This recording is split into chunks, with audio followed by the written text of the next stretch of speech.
Good evening, everyone. I'm Laura Ingraham. This is Ingraham Angle. Thank you, as always, for joining us tonight. Our Control-Alt-Delete moment. That's the focus of tonight's angle. Trump is resetting the federal government. Lucas Gonzo, over the past 2 weeks, our strength has been restored, our spirit has been revived, and a new national momentum has been sweeping across our land. The golden age of America has officially begun. Our economy is roaring back to life. Optimism is soaring. Hope is returning. And we have brought back the words common sense to our government. He and his cabinet are moving so rapidly on so many levels that Democrats are feverishly trying to keep up. And when they're not filing lawsuits, we'll get to that in a moment, in liberal jurisdictions, they're scrambling to get their messaging in order. This is a national emergency. In the aftermath of the election, many Democrats needed time to soul search, to grieve, to think, but that time has ended. And that time ended when Elon Musk took control of our country's financial nuclear codes. Do they actually pay people to write those lines? The nuclear financial codes? Are you kidding me?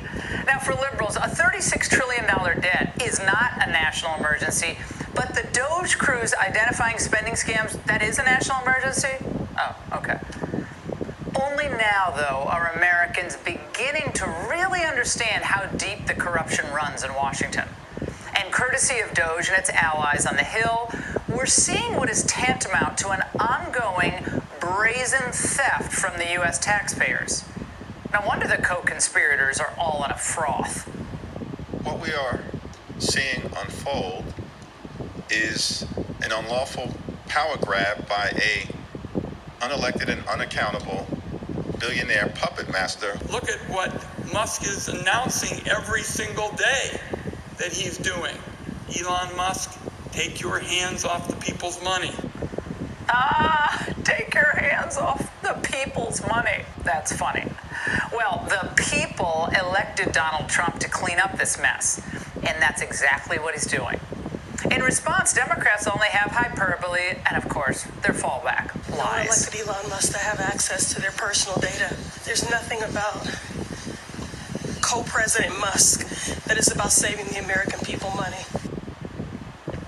Of course, that's false. He is saving us money, and he is not combing through IRS files accessing people's personal data. That's what Democrats do. Like during the Obama administration when they nosed into conservatives' files over at the IRS. Does the Democrats' pig pile faze Elon Musk, you think? Doesn't look like it. Because he knows that the numbers don't lie. A comprehensive audit of federal spending, we've needed it forever, and it shows that billions upon billions of dollars are being blown on moronic projects supported by globalists and, of course, the hard left.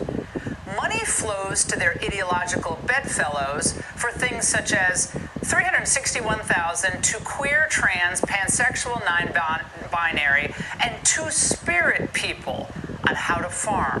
$1.5 million to advance DEI in Serbian businesses, oh goody.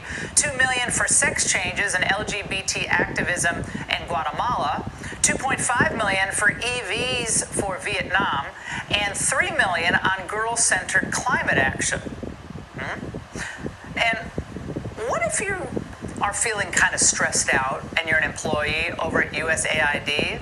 Well, for the modest price tag of $31.5 million, they hired a consultant to assist you with counseling, organizational resilience, wellness, and work life. Is work-life balance now abbreviated to just work life? I guess so. And well, okay, this is all obscene, we know it. It's still a drop in the bucket compared to what we already knew had happened in fiscal year 2023, when Biden and company blew through $236 billion with a B in improper payments within 71 federal programs. 71. And by the way, it was even worse in 2022. $247 billion in improper payments. Now, try to wrap your head around this.